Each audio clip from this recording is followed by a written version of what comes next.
Shalom and welcome to Biblical Faith with Sam Peak. We invite you to join us as Sam brings a study in the Torah from the Jewish sages.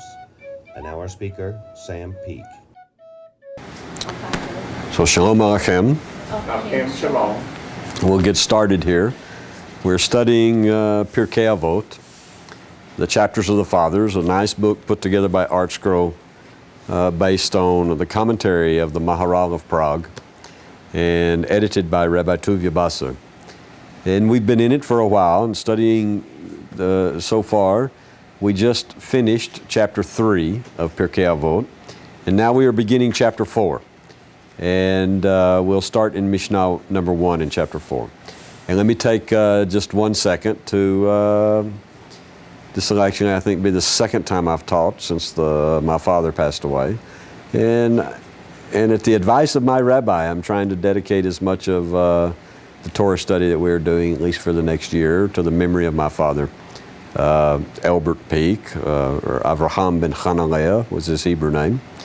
And so for his merit, we'll study together Pirkei Avot and this beautiful, beautiful Mishnah number 1, which is very, very good and very applicable, if that's a word in English, I think it is, to my father. He was this way.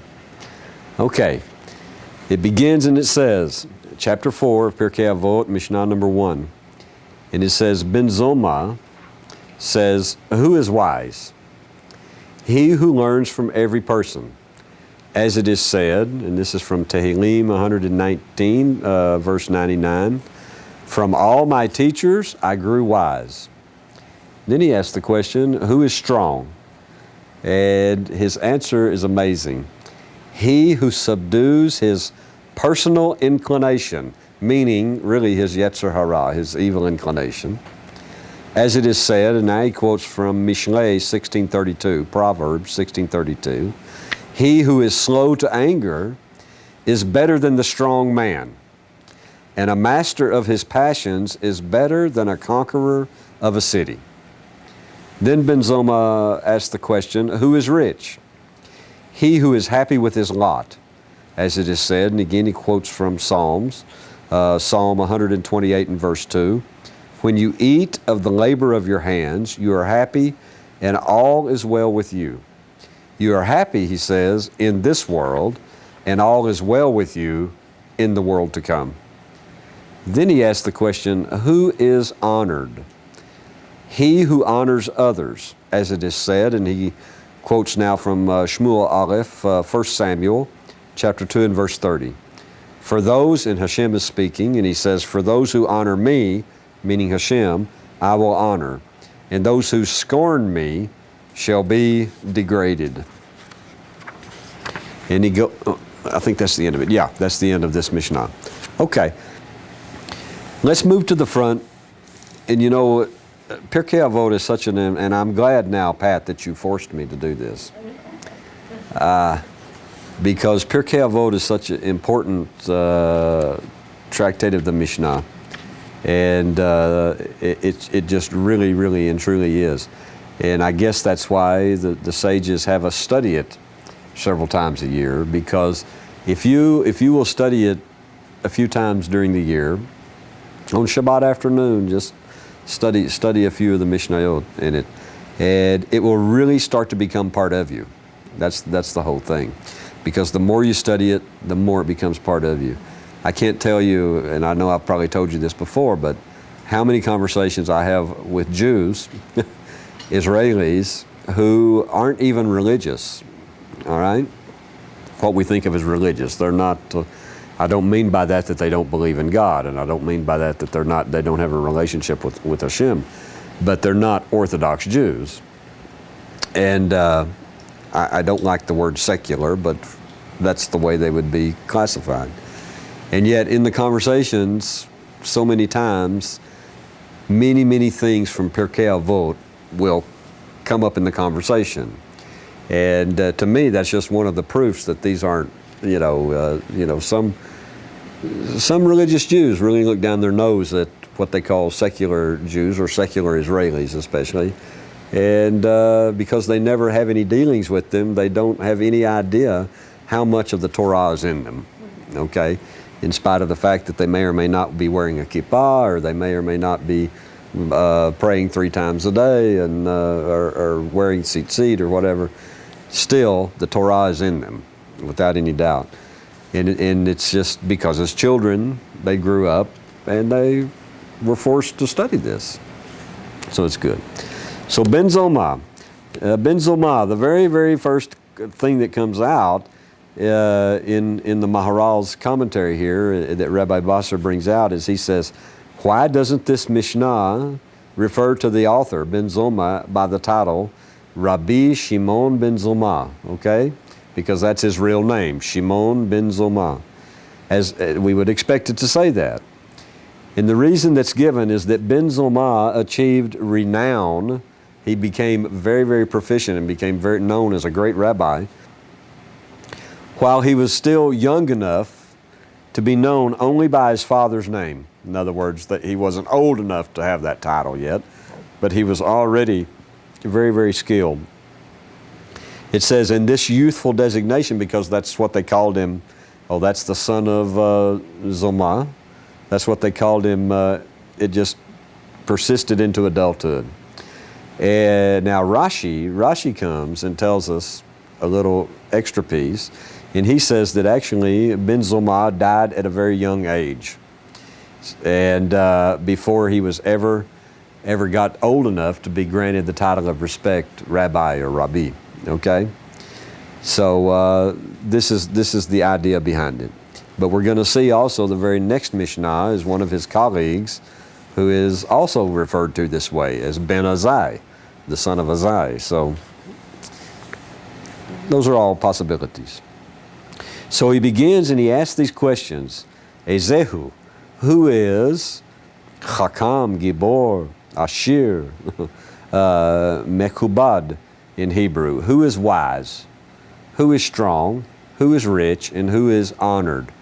Or, as the Maharal is going to tell us later, who is honored really means who is worthy of honor. Who is, it doesn't necessarily mean they got honored, okay? But who is honorable is the idea. It begins in the commentary, and it says the common external measures of these qualities. Wise would be academic, or academic success. Strong physical prowess. Rich assets, and honored meaning honors, honored by the community. They don't reflect a person's true nature. In the illustration that Rabbi Basar uses is very, very good. He says, just like if we were describing a house, the description of a house tells very little about the actual person who lives inside of it. In contrast, he says, Ben Zoma's discussion of these qualities actually is focusing upon the essence of a person, not on external measures. What part of us, he asks this question now, what part of us is the essence, and what part of it are things that we acquire during life? Our essence, he says, is just body and soul. Whereas possessions, everything that we own, and even knowledge, what we know, what the knowledge that we get, all of those things are acquired. He makes a very interesting thing here when he says a baby comes into this world with just a body and a soul, and yet that baby is fully a human being. The baby is born naked. He is naked of possessions. He is naked of knowledge. He is naked of understanding. The possessions and the knowledge that this child will eventually acquire, they are important, but they don't make up his essence. They don't constitute his essence. He says misfortune, he may make a lot of money, but misfortune may claim his assets, and he may get a lot of knowledge, but senility, he says, may rob him of his knowledge. But even so, his essence remains. He's still a human being to his last breath. Now, Rabbi Basar has a note here, and he says, this is my amplification. In other words, he got all that based on the Maharal's commentary, but he amplified that. Knowing the Maharal, this is something that he talks about so much. He talks about, you remember, form and substance, and that can be translated out into what we're looking at here. A person's essence is their substance. The form that's perceived by the world is what you acquire, what the possessions that you have, the money that you have, the knowledge that you have, and what kind of person you are in dealing with other people. So this is a very Maharal kind of analysis. Okay. Anyway, let's go back to Ben Zoma. Who is wise? And he says, he who learns from every person. Now, what he is going to talk about here, I think, is he's going to be talking about Torah teachers. But on the basic level, a person who is wise is a person who learns from other people, everybody. From some of those people, you may learn what you don't want to be or how you don't want to act. But you're still learning somewhat in that area. So I'm not telling you, that you're going to learn some great wisdom from everyone that you meet. But there will be some aspect of something that you can acquire, something that you can learn, even if it's just backing up what you already know, okay? Or as an example of something Hashem has already taught you. Let's see what the Maharal says here. He says, we might expect the answer to who is wise to be, and this would be a nice expectation, he who has learned much Torah. We would think that that's what Ben Zoma would say. I mean, Ben Zoma is a Torah teacher, an unbelievable sage. Okay. Scared me a minute. I thought it was somebody else we were talking about. How's it going? Anyway, we would expect it to say, he who has learned much Torah. However, he tells us that's knowledge, and knowledge is just an acquisition. He says the true indication of a wise person, a person who's wise in their essence, in other words, is that person searches for knowledge. In other words, you're looking to learn something. You're trying to learn something from every encounter that you have.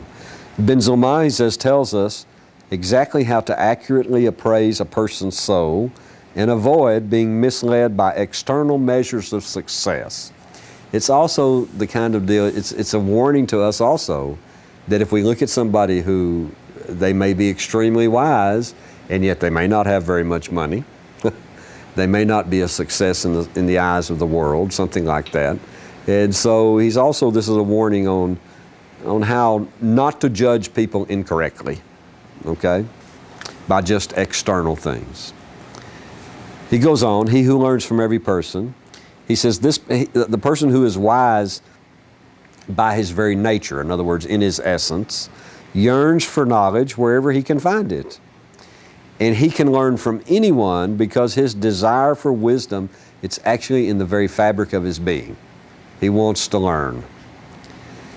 He says, so the question is a successful student, is that success of that student a product of his own abilities, or is it the product of the skill of the teacher?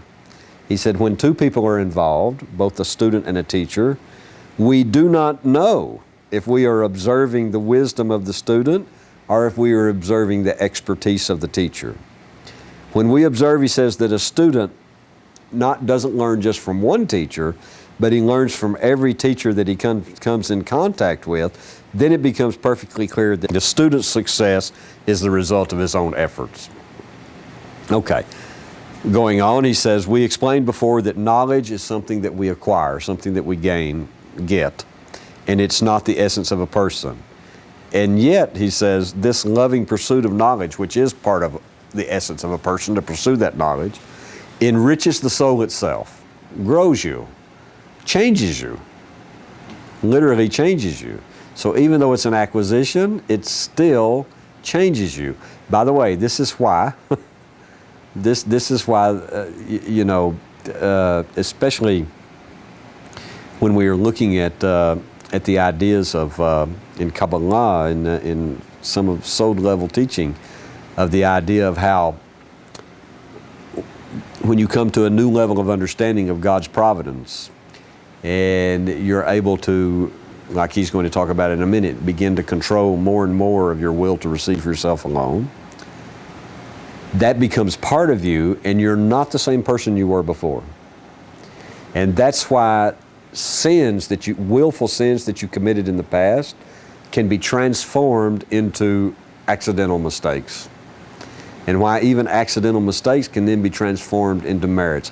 It's because you literally change your essence. You acquire something and you're no longer the same person you were before. It's a very interesting concept. Anyway, we explained, he says before, that knowledge is acquired. It's not the essence of a person, but yet the pursuit of knowledge enriches the soul. He said the analogy to this would be an athlete who lifts weights to be strong. And as he shoulders heavy weights, then his muscles develop and strengthen. So too, the wise person wants the perfection that the wisdom of the Torah can give them, can impart to them, as they internalize, and that's an important part of it. It's one thing, see, it's so many things. It's one thing to have a head study of the Torah. It's a whole different aspect to internalize that, make it part of who you are, and that's what changes you. That changes your life. It changes your behavior, so it changes you, and you're no longer the same person. But as he internalizes knowledge, it says he strengthens and enriches his very being. Academic knowledge, he says, that does not lead to action, does not stimulate personal growth. Just as merely owning the weights, and they can be in your closet, okay, does not build a strong body. You have to pick them up and use them. Rabbi Richmond, Uh-huh. teaching this week in UTM. On Tomer Devorah, yeah, on the Ramak's Tomer Devorah. Yeah, I caught that of Rav Richmond, and he's saying exactly the same thing, because the Ramak is also, Rabbi Moshe Cordovero is also punching that bag very, very hard, you know, and I'm so glad the Rabbi is doing this series on Tomer Devorah. We will be in the month of Elul soon, and we should be studying that very, very much in preparation for Rosh Hashanah. Yeah. In short, he says, if you desire knowledge in the hope that it will mold you into a better person, that's what Ben Zoma is saying. Then you are truly a wise person, and that wisdom is actually part of your essence. Okay? From all my teachers, he says, I grew wise. He goes on, oh, wait a minute. Let me read Rabbi Basser's note here, because he's telling us that he adapted actually from another work of Maharal's, his Drush al HaMitzvot, which is not his commentary on Pirkei Avot, it's another work. He says this is based on an adaptation based on that. He says, if I paraphrase the original, meaning the Maharal's words more closely, it would be the relationship of knowledge to a person is like the relationship of form to substance. Again, that's the classic Maharal. To yearn for Torah knowledge is to yearn for the Torah to mold your personality and to impart holiness to your character. There we go. That's the deal. Okay. From all my teachers, he says, I grew wise. How does this verse prove? Quoting again from, I believe, Tehillim, Psalm 119, verse 99, where King David says this. He says, how does this verse prove that a wise person seeks out wisdom? He says, in earlier times, a person had only a few teachers throughout his entire life. Only a few. Maybe only even one. Okay? And he says, this proof verse was composed by King David. He says, today, in our day, students have a different Rebbe every year. Okay? In earlier times, one studied with his father. And then he went to study with more accomplished rabbis. Only moving to a new Rebbe when it was needed to match his own Torah proficiency. In other words, if he learned more and became greater than his teacher, then he needed to move on. But today he says that's right. Students have a different Rebbe every year. Uh-huh. I have a question. In a yeshiva, Uh-huh. do they do that? Do they move? They will have oftentimes yes, now, in these days. And they'll have different rabbis who are experts in different specialties of the halakha, okay, that they will study with. But in earlier times, like if you went to over 2,000 years ago, if you went to the yeshiva of Rabbi Hillel the Great, Right. he was your teacher. Right. Okay? If you went to the school of Shammai, he was your Rebbe. That was it. Those are the great yeshivot. If you went to the school of Rabbi Akiva, he was your Rebbe. Okay. Now we're more sophisticated. Now, Right. the Maharal is saying that's maybe not so good.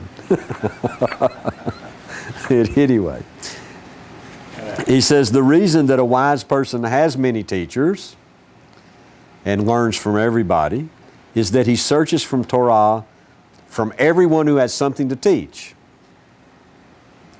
His passion for Torah is seeking Torah at every turn. In other words, that's what his obsession is with, is learning Torah. So really it's the other way around. It really is good. A wise person is going to find more teachers, which doesn't mean everyone needs, Pirkei Avot has already told us, you should make for yourself a rabbi.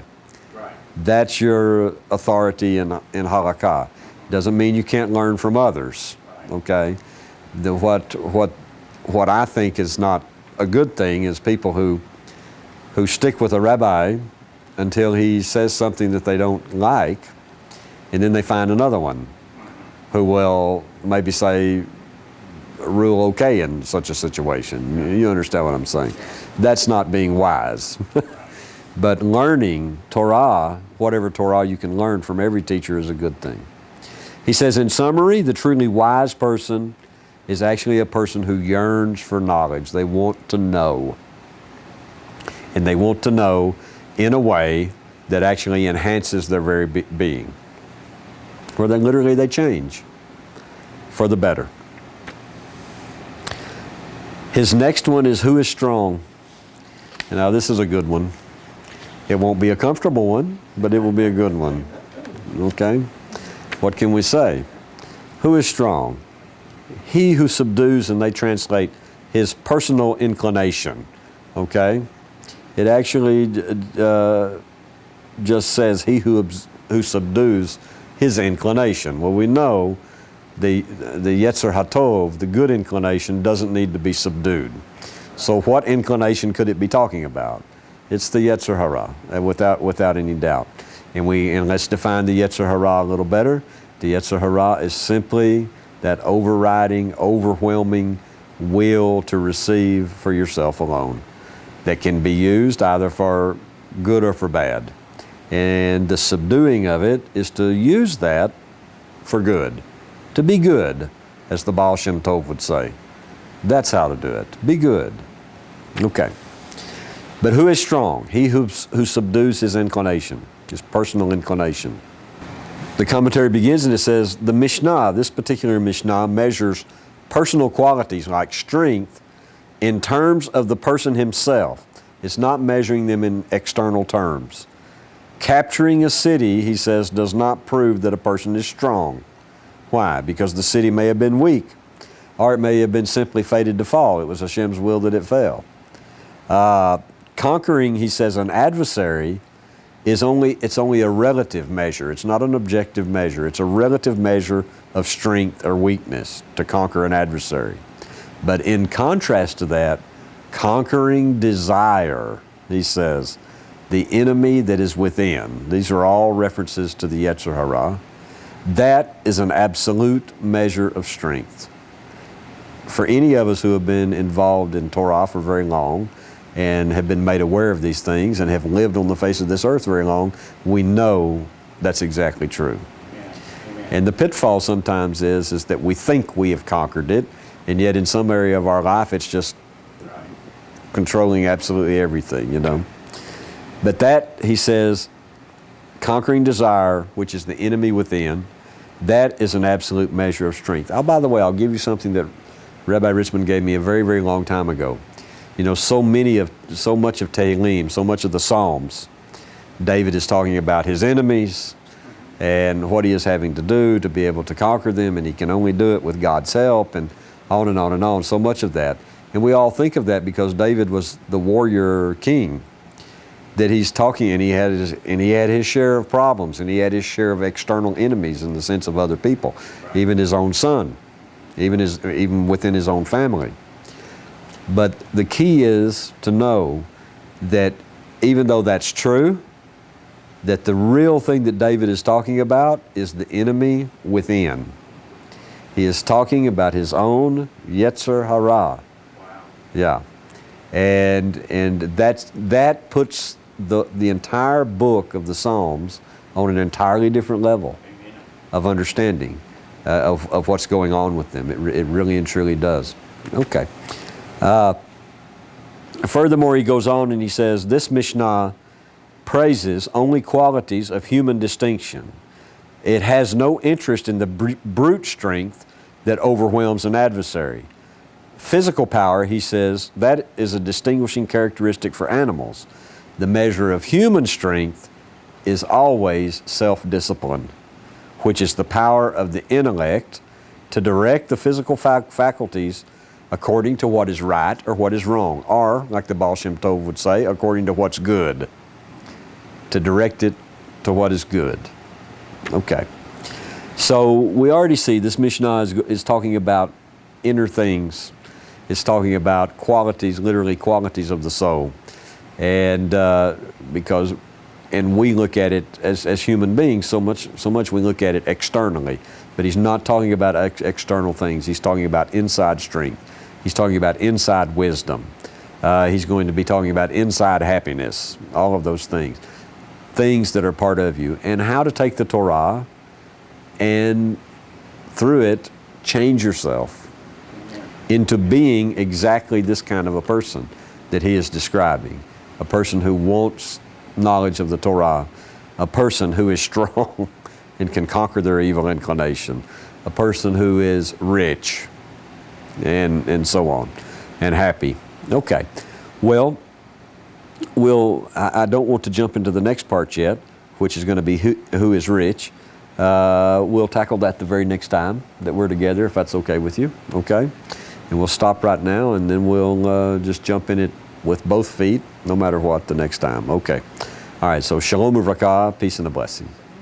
Thank you for joining us in our study. If you enjoyed this study and are interested in learning more from the Torah and the sages of Israel, then check us out on the internet at www.bfm101.com, or you may contact us toll-free at 1-800-639-0169. Our mailing address is Biblical Faith, P.O. Box 2, Abilene, Texas 79604. Until next time, we wish you shalom uvracha, peace and a blessing.